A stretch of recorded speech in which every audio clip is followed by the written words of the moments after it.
Hello, everyone. Welcome to Universal Recovery. Good evening if you're in the UK. Good morning if you're in California, and wherever else you are. We're so incredibly grateful that you're here with us. My name is TJ Woodward. I'm here with the incredible Saf Buxy. Welcome to our show, and welcome, Saf. How are you doing today? Hi, TJ. Yeah, hi. I mean, obviously, last week was very traumatic for me. But you know what? I've come in a blazer today, TJ, and you haven't. It's normally you're the smart one with the jacket and the prim and proper, and today you come casual, and I've come in a blazer. But that's fine. That's fine. That's the way it is, right? You still look beautiful. No, and that's the beauty of doing a live show. Exactly. Thank you very much. Yeah, it was a tough week last week, of course, with the passing of Zach and that. But obviously, the show must go on, and we want to give a message of hope and do what we do, TJ. So yeah, I'm a lot better. But thank you very much. Thank you. And for anyone who's watching that isn't aware, we did a show last week. Saf lost one of his closest friends, and we did a show that was very raw and in the moment about grief and loss. And I want to say thank you for your vulnerability, Saf, for showing up and really demonstrating, how we can show up in the world and be present with what's happening. Whether we consider that to be something positive, negative, or anywhere in between. And that's one of the reasons I love doing this show every week. Yeah, thank you, TJ. It's funny you say that, because I read a quote. It's a Buddhist quote, and I want to share that with you, if I may, and see if you can resonate. And I think it makes a lot of sense. It's from Lao Tzu. I'm sure you know who that is. And the quote is, "If you are depressed, you are living in the past. If you are anxious, you are living in the future. If you are at peace, you are living in the present." I love that quote. It's one of my favorites. And I am reminded of, I hear people sometimes say everything is going to be okay, but that's really a future focused reality or a future focused thought. And so I have actually changed that. Some years ago, I realized I kind of changed that over to I am perfectly okay in this moment. And that's something that has taken me through a lot of different experiences, just to remind myself, put my hand on my heart, feel what is present, and remind myself I am perfectly okay right now. And I think it's important to try and stay in the moment, stay in the here and now, because we can't change the past. And unless you're Nostradamus, you can't predict the future. So the only thing we have control over is what we're doing right now, I guess. Yeah, and it's interesting when you say we can't change the past. I want to offer something here, because I remember when I first got into recovery and I first started along a spiritual path, or at least I was conscious that I was on a spiritual path. I remember calling my sisters and asking them about the events of our past. And I was so kind of shocked, actually, because I was aware they would have a different version of the story. But what I didn't realize is that we had totally different stories. And so I started playing with the idea that maybe the past isn't so solid. It was really my perception of the past. Now, I'm not saying this in a way to negate my experience or pretend like something didn't happen, but I quickly realized that we had totally different stories about our childhood, and therefore very, very different core false beliefs about ourselves and the world, and therefore very different ways of being in the world. So even though it's on one level of reality, it is true we can't change the past. On another level, when I make peace with the past, it changes it. It really does change the experience of what happened. And so eyewitnesses are one of the least, accurate. So who am I to say that I can't change the past? Because maybe we can. Yeah, I mean, I guess that's more from a spiritual and a mental sense as opposed to a physical sense. Of course it is. But I love that. And it comes back to the back to the saying or the mindset where, how did the past serve us today? Right. Because and rather than resentment, rather than staying in that rut, rather than being in that cocoon of the trauma or whatever it may be of the past, and we're talking just on a negative level here, I guess on a positive level as well, but whatever it is, how did it serve us today? Because I think unless we can see the benefits today or even the benefits then, I don't think we can move on and live an inspiring and fulfilling life. So it's changing our mindset and coming to peace with the past. Now, when you say coming to peace, TJ, is that with the acceptance as well? Is that accepting what happened? I mean, are they the same thing, coming to peace and acceptance in this instinct?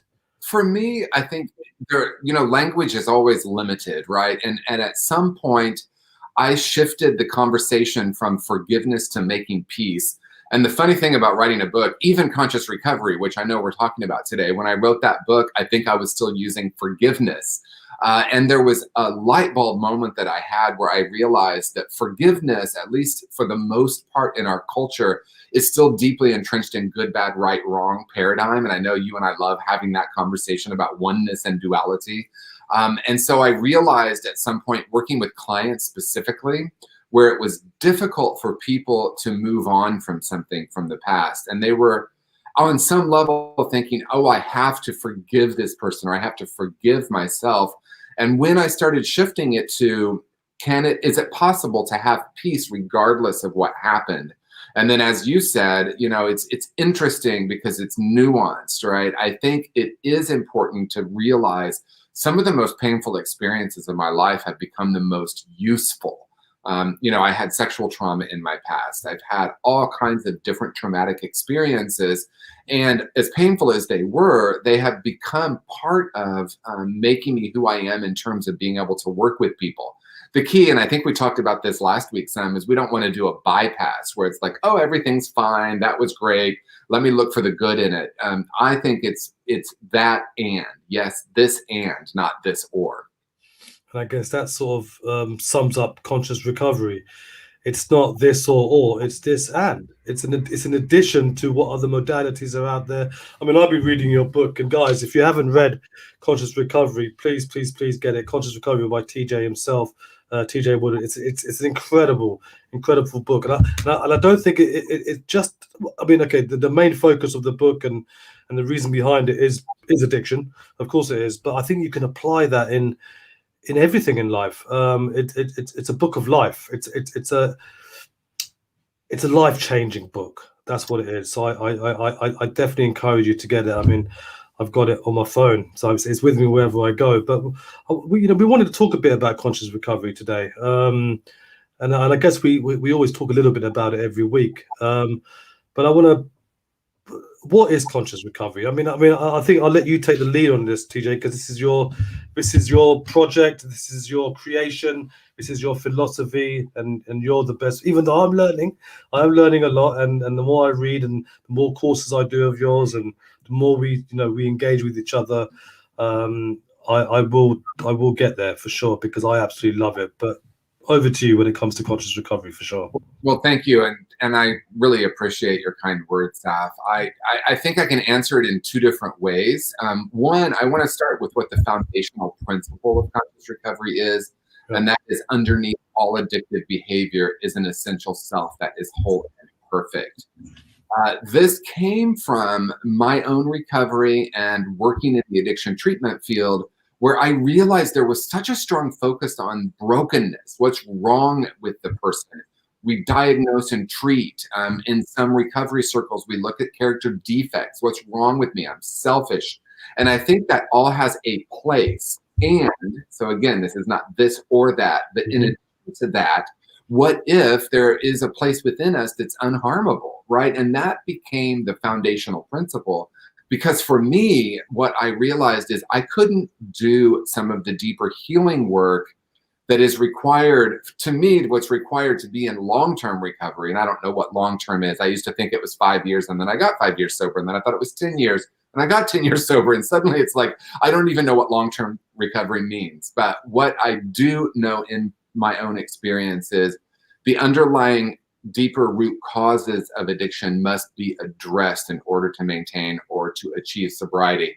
And so that's the second piece of conscious recovery. One is that unharmable self that we know is there underneath all the addictive behavior. And then the second part of conscious recovery is how do we get down to the deep root causes that actually drive the addiction rather than just continuing to look at symptoms. Drinking or using or having sex or gambling or whatever we're doing that we might consider addictive is not the problem. It's the solution, it's the symptom. And so conscious recovery helps us get down to the unconscious beliefs, ideas, and really it's the frequency we're holding, looking at the deeper root causes and how we actually heal that so we can move into long-term sobriety. And again, I think with the 12 steps, that comes back to step 4 and step 5, and looking at your, not just your defects, but looking at, when you're making amends and looking at the wrongs that you've done and stuff. But some people might say, TJ, and I want to put it out there because just in case someone's thinking this, can that not be dangerous, looking back at events that you may not want to revisit? So there are a couple of things I'll say. One, I think it's very important that we heal the past or it's with us in the present. And I love that we started with that Lao Tzu quote because, if I am living in the past, that quote again, I'm depressed. If I'm living in the future, I'm anxious, right? And so it's about being in the here and now. But in my experience, what that doesn't mean is let's pretend like the past isn't there. I have a family member, I'll leave the person, I'll say that, who really doesn't want to look at the past, right? That's all behind us. Let's stay in the moment. And although that's a spiritual truth, there's also, in my experience, the need for us to heal some of that, to make peace with some of that, because otherwise we're just bringing it into our present. So if I haven't resolved the past, it's just alive within me in this moment. So I think it is important. The other thing that I think makes conscious recovery somewhat different than 12-step, just to name it, is that we're not only looking at the resentments and our own actions. That is important. Again, it's not this or that. It's also what happened, right? What happened in our past that has created this idea that we're broken? What are the traumatic experiences? How did we disconnect from our true nature? What is the shame we're carrying? And if we don't heal that, we're going to eventually want to find someone or something outside of ourselves to bring relief. In other words, we're going to go back to our drinking, our using, or whatever our addiction is if we don't heal that. So basically what you're saying is look at the past, look at the reasons, because I'm putting myself in the situation why I started drinking, and I know the reasons why I started drinking, and you know my story because of the abuse of all types, but at that time I didn't know. Right. At that time, it's only now and coming into recovery and leading this new way of life and getting into the services and studying and talking with amazing people like yourself and reflecting, I know. But at that time, you don't know. And I look back at that time and I think, well, there was a lot of fear. For me, it felt like surviving. For me, it felt like being wanted, being loved by drinking, but also, and I know you don't like this coping mechanism word or escape, but we're going to say your word. It was a brilliant strategy at that time to deal with what one was dealing with. Right. And it's interesting that you're saying this because I think it is important to name that we're not necessarily, or even most often, talking about conscious awareness that we're using drugs or alcohol to manage some of the underlying issues. In other words, it wasn't like I was walking around saying, oh my gosh, I have all this unresolved trauma. I'm so disconnected from my true nature. I have so much shame. And so I'm looking for relief. No, someone handed me weed. I used it. It was fun. It was wonderful. It was a great experience. I wanted more. It wasn't until I was, when I got deeper into my addiction, I started realizing, oh, this is really, there's something about this that's me wanting to escape. It wasn't really until I got into recovery and in some time in recovery, a couple of years in recovery, when I started to realize, oh, wow, I wasn't only drinking and using because it was fun. I was also using it to escape, to numb out, to change the way I felt.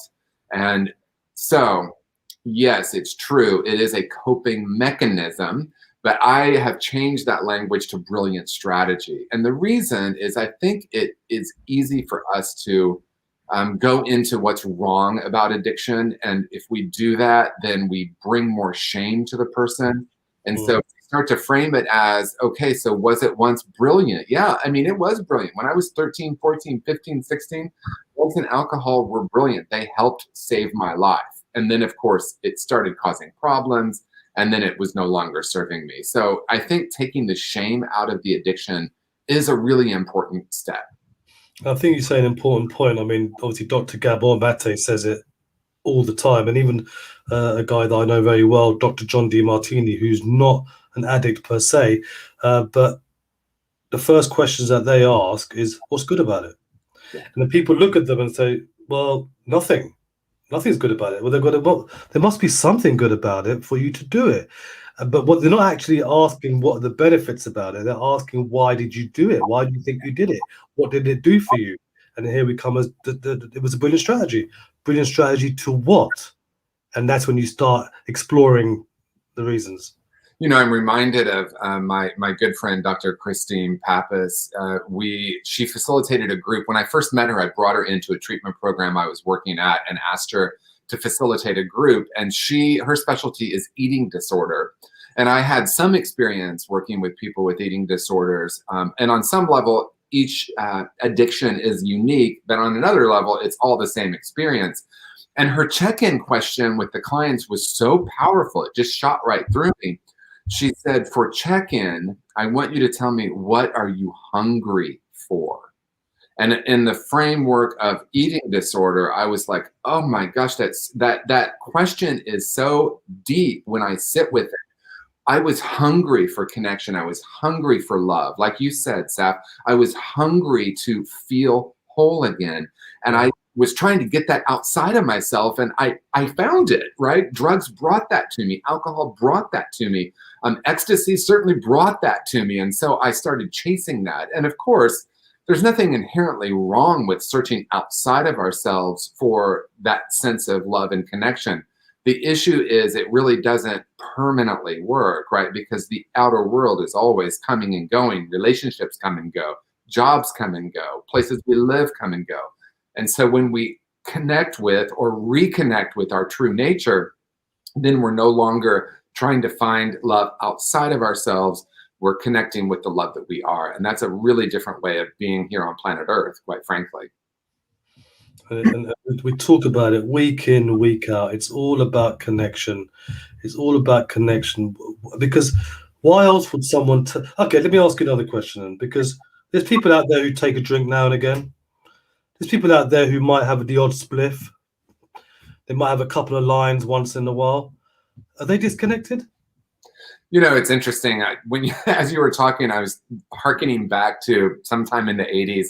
I had a job, and I met this woman that worked with me, and she said, I have about a quarter glass of wine and one cigarette every evening when I get home from work, but that's all I do. It just helps take the edge off. And I was thinking, wow, I don't think I could do that, right? So, you know, in some ways, some of what we look at with addiction is mysterious. I quickly realized, you know, because I remember early in my journey, I was very focused on trying to figure it out. What makes a person an addict or an alcoholic, and what's the label, and where's the line? And then I realized, wow, it's maybe more mysterious than I ever realized. Even her quarter glass of wine and her cigarette, sure, that could be, someone might call that addictive, right? She did it every evening, and she said she wanted it every evening, but it obviously wasn't causing any problems in her life. So who are we to say what it is? I know for myself that really it wasn't about the drinking and using. It was really about the sense of brokenness and disconnection. And that's why I identify the two of the root causes of addiction as spiritual disconnection and toxic shame. And I reached a point where I felt so empty inside, Saf, and I was trying so hard to try to find something to fill that void. And it just wasn't working for me. And I think that's how I was able to identify it's an addiction. Not so much what was happening, not so much what I lost. All that was happening too, but it was really more about like, oh my gosh, I can't just keep trying to find someone or something outside of me. At some point, I had to move back within and reconnect with myself. So for you, it's what was missing in your life, Yeah. not so much what you were gaining from it. Yeah, I think there was definitely a line that was crossed for me, and I realized that I just kept trying to feed myself from the outside, right? That's why I love that question, what are you hungry for? Because that's to me, that's what addiction is in some way. I'm so hungry and I want something to try to soothe this experience of disconnection. And I guess you learned this on reflection. At the time, you didn't know. I mean, at the time, because all the years that I was doing, I never once believed that I was an addict or I had a problem. And you hear that quite a lot in people who come into recovery. Sometimes, even as you know my story, even to the day when I went to get help after 33 years, even that day I didn't believe I had a problem.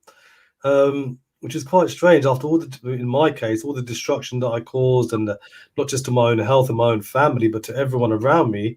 And the fact that I was using or doing things not necessarily every day, but regularly, heavily, I still didn't believe I had a problem. Yeah, and what if we took the shame out of it, right? Because, I could also say maybe you didn't have a problem. You just were having a solution that was no longer serving you, right? That's, like the brilliance of the addiction or the substance use or whatever it was no longer serving you. And there was that sense of, gosh, I don't know what it is, but it's out of alignment. That was my story. I didn't know quite what it was. I was in therapy talking about my relationship issues and my communication skills. I definitely was not telling my therapist all the drugs I was using. That was definitely buried in the shadow. And I don't think I was even at a place I could have really acknowledged it. And so, yes, it's true. I wasn't able to see the problem with it. And I think for me, it is because if I acknowledge that, I'm going to have to do something about it, right? Because if I really get honest and tell at least one person what's really happening for me, I might have to change. And at that time, change was terrifying for me. Isn't it interesting though, Saf? My life felt really miserable. I felt really disconnected, but I wasn't going to change anything because somehow I was still clinging to that. And it's just fascinating. And it goes back to what you're saying, that it's not the problem, it's the solution Right. to the problem. And the problem may be trauma, maybe escape, maybe this, maybe that. And that sort of just confirms that it's not the problem. It is the strategy, the solution that people use to a problem. And many of the times they don't even realize they're doing it. I didn't realize I was doing it to get away, but it did make me feel connected in one way. It did make me feel. So I'm interested to hear your definition actually of addiction, and we'll come to what the addictive self is, because you talk a lot about the addicted self. I mean, in the addict. I mean, obviously in your book you've quoted an Eckhart Tolle quote at the beginning of Addicted Self. Do you know that off by heart, or shall I read it? Or That would be great. I mean, let me just put it on this way so I can see it. You've every addiction arises from an unconscious refusal to face and move through your own pain. And we've been talking about that, haven't we? Every addiction starts with pain and ends with pain. Wow. Mm-hmm. Whatever the substance you are addicted to, and I'm going to say further, whatever substance or behavior that you're addicted to, alcohol, food, legal or illegal drugs, or person, okay, here we go, you are using something or somebody to cover up your pain. And that's from Eckhart Tolle.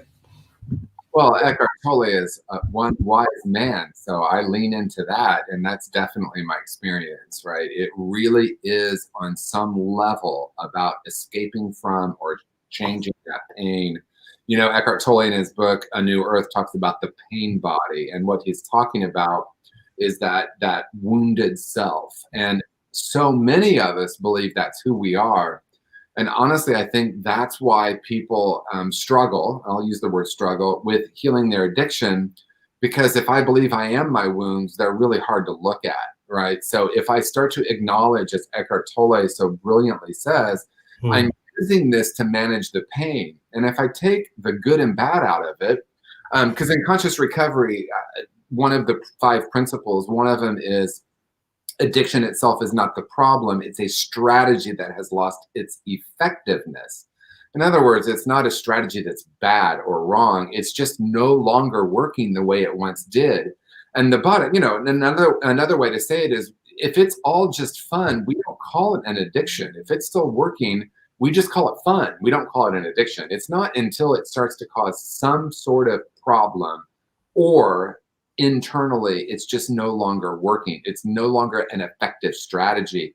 And wow, how different it would be if we would all start looking at addiction in this new light. And that's my intention with conscious recovery. It's a worldwide movement.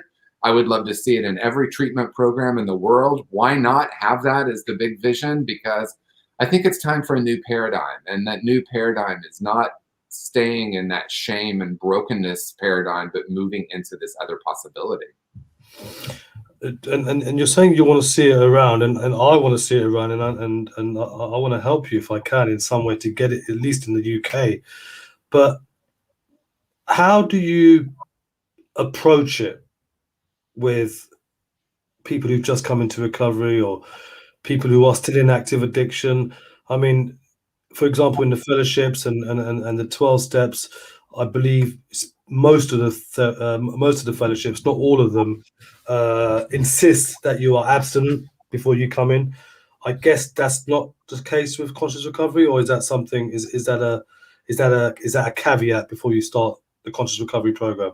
Well, so again, it's interesting, right? Because all of that is focused on a symptom. So in one way, I can say conscious recovery doesn't even have a perspective about that, because we want to meet people where they're at. So I think conscious recovery has helped people that aren't even in recovery. It helped people that are doing harm reduction, help people that are abstinent.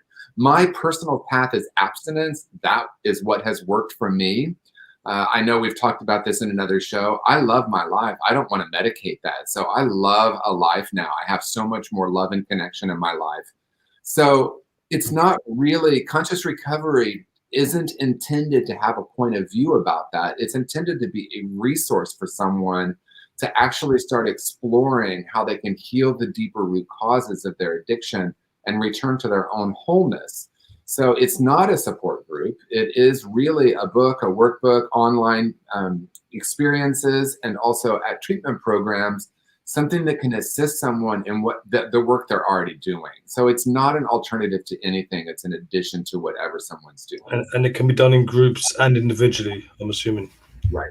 Yeah. In treatment programs, there's curriculum. We right now have close to 20 certified treatment programs all on the West Coast of the United States, but that's changing very soon. I'll have a big announcement. We're about to announce a nationwide program is adopting conscious recovery. So that'll be fantastic. Yeah.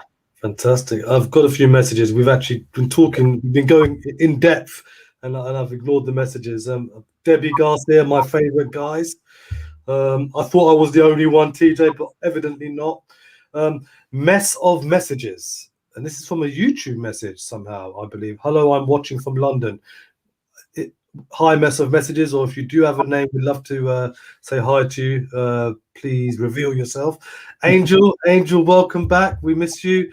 And as always, Angel is quite involved in what we talk about. And she's saying, wow, if had it like that 1 month now, I've been hurt, so I locked down. I feel need to connect my human and higher self closer. Yes. And she's got a couple of emojis with hands up. And then she goes, when it's your twin?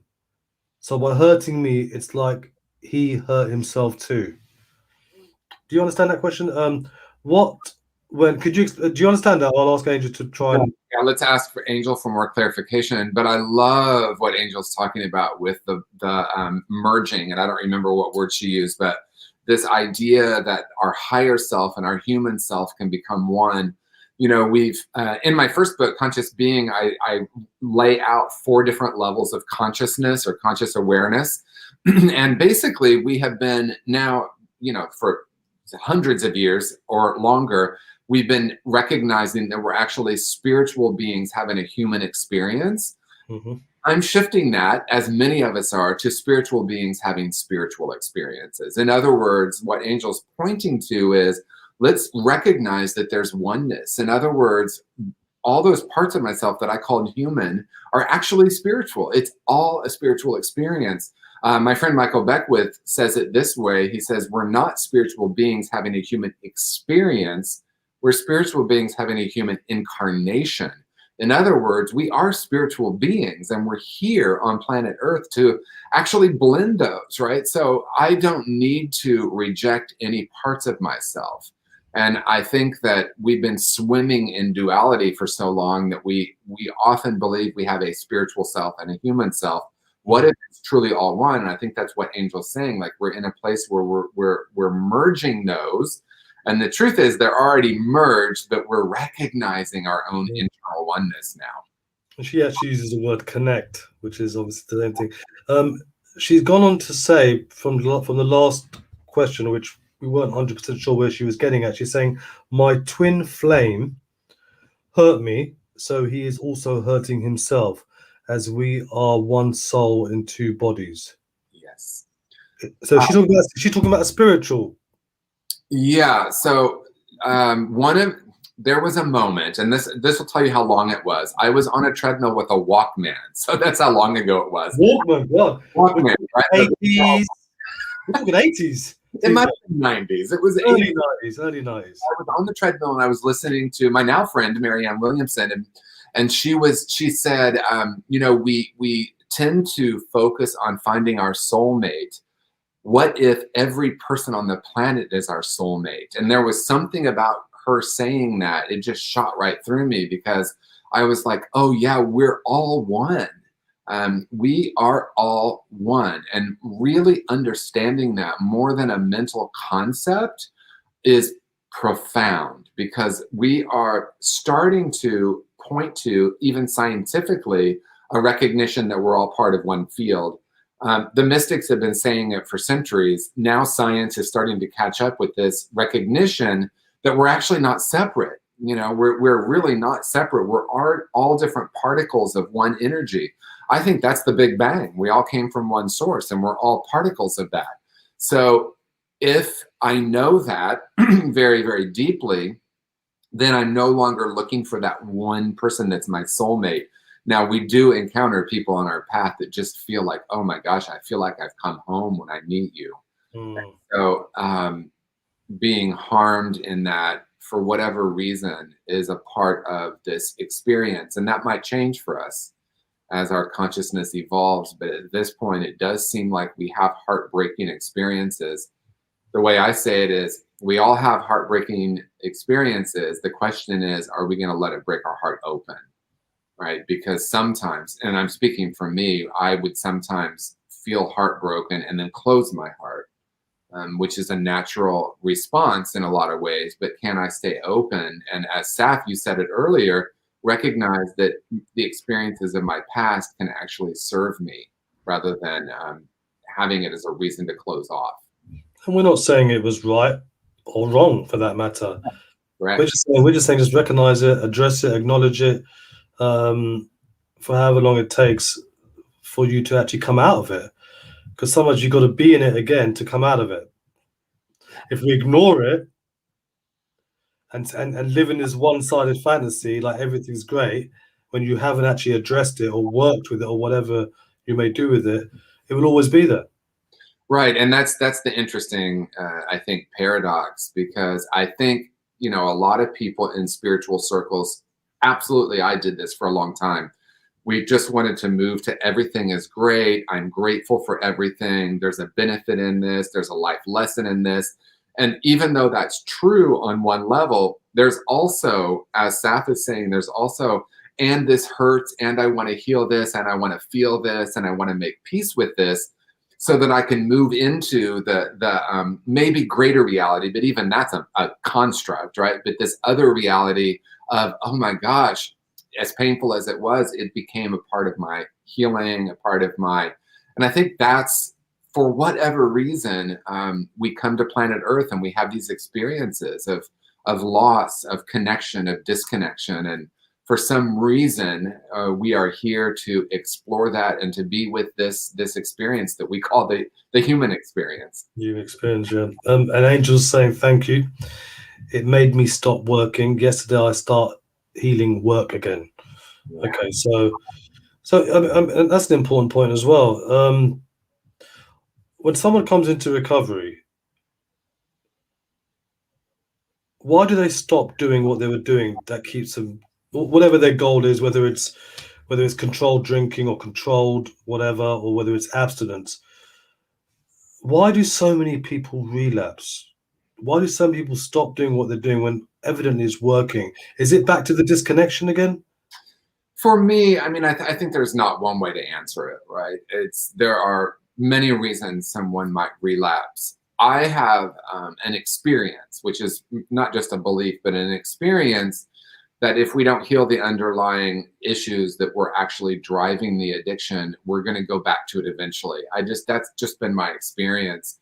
And it reminds me of, like, we offer people relapse prevention tools, or when you have a craving, do this. So if you're in 12 step, call your sponsor instead of drinking. But if we're at the point of craving, chances are, there's a percentage thing there, but we're highly likely to relapse once we're in the craving. It doesn't mean we don't use tools in the craving, but if we actually heal what's the underlying issues or the root causes, we're not going to go back to the craving as much. And so we don't want to blame ourselves if we're having craving. But I think when we heal those deeper issues and when we reconnect, because that's, I think, what you're pointing to, Saf, when I really know my true nature, when we really connect with our own wholeness, I think that relapse, it diminishes dramatically. And it's also a moment-to-moment choice. So that there are multiple layers to that question and answer. I remember when I was in active addiction, even if I had a little thought that I want to have a drink or I want to have a drug, already I know I'm going to do it. Already, I remember one point when I was driving down, and I remember I had the loudspeaker on, and I was speaking to the wife, and I looked back, and I really feel that I wanted to have an argument with her, because I knew at the end of that road, if I take a right, I'm going home. If I take a left, I'm going to the drug dealer. By the time I was on that phone thinking that this has to turn into an argument, I've already made up my mind. I'm going to take a left every day. Right. All day long, I was going to take that left. Angel carries on, and thanks again, Angel. And she's saying, how can we put spiritual work before a relationship? I don't get that. I mean, if I may just say something very quickly on that, TJ, Sure. and obviously, please do continue.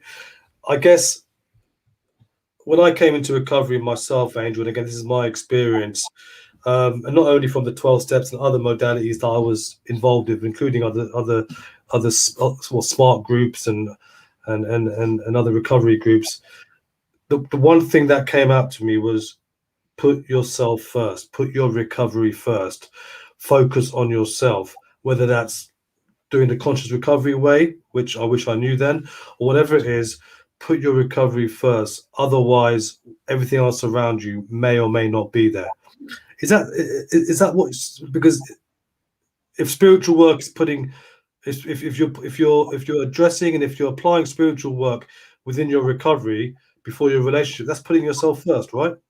Yeah, and I think, again, there's multiple ways to answer this, because in one way, relationships are incredibly spiritual. So what if they're not separate, right? What if my work in relationships is my spiritual work? And I think what Saf is saying is, in early recovery, it's easy to shift maybe from drinking to being in a relationship and focusing on that other person. And that was absolutely true for me, because just because I stopped drinking didn't mean I didn't have my umbilical cord in my hand trying to plug in to all these different situations.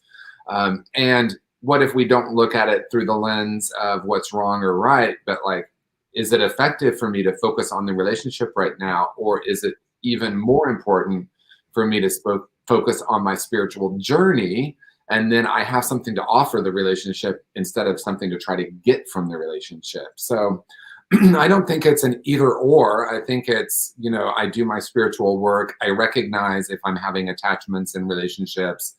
Am I trying to get something from this relationship? Am I trying to offer something? There are a lot. We could do a whole show on relationships, which maybe we will. And I think what Angel's saying is, ultimately, the journey is spiritual in nature. And it really is an inside relationship with self. And I don't mean the personality self, but the spiritual self. And the more I am aware of my oneness with my spiritual self, the more I have to offer a relationship. And then relationships become about exchanging that instead of taking and giving.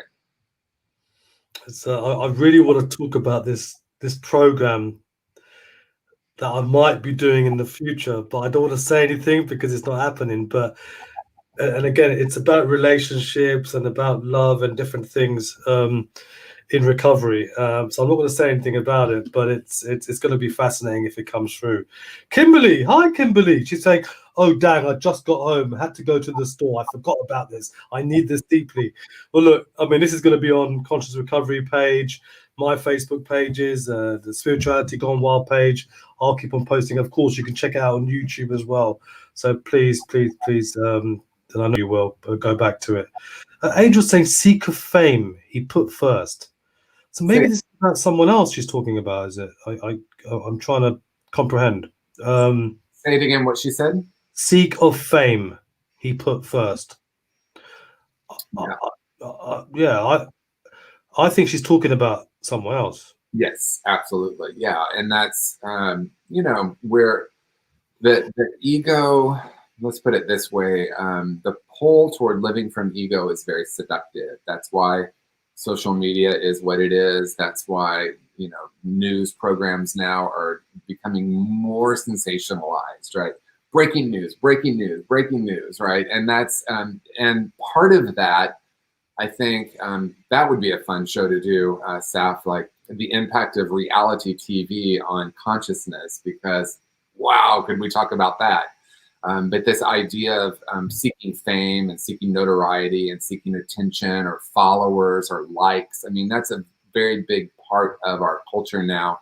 And it can be really seductive. And that is, it is true, people end up seeking that. But really, I think what is a life that is really on purpose and with satisfaction is really about reconnecting with our true nature and being of service in the world. I don't remember who said it. It might have been the Dalai Lama. The world does not need more successful people. The world needs people who are willing to serve. And I think that's really true right now. So what do I do with people in my life that are seeking that? I recognize my oneness with them. I look at the ways that I seek that, because sure, you know, it's the human experience. My ego wants, my ego always wants to seek notoriety or connect. You know, we all have a different ego construct. The bottom line is what we're really hungry for, to take it back to that. I believe we're all really hungry for connection, and that connection is really a connection with our true nature. Well, thank you. And I know we're headed toward the end of the show. So well, that's a beautiful point to finish on, but I am going to read Angel's last. She says thank you for that, and Kimberly too.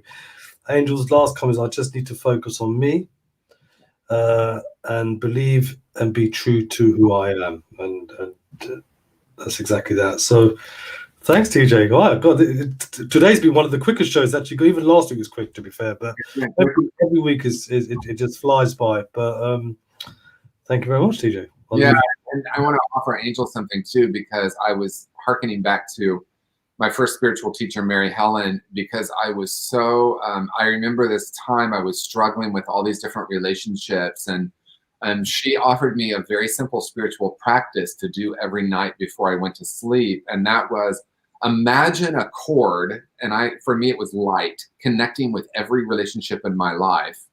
And then imagine a huge pair of scissors, very gently cutting those cords and letting the people float away, and coming home to myself before I went to sleep. And that was something that helped me immensely. I did that for many, I guess months probably, of every night having that practice of letting people float away, so I could really come home to my true nature and myself, and then, you know, go to sleep with that deep connection. So that's something that's just practical that helped me a lot. That's beautiful. I love that.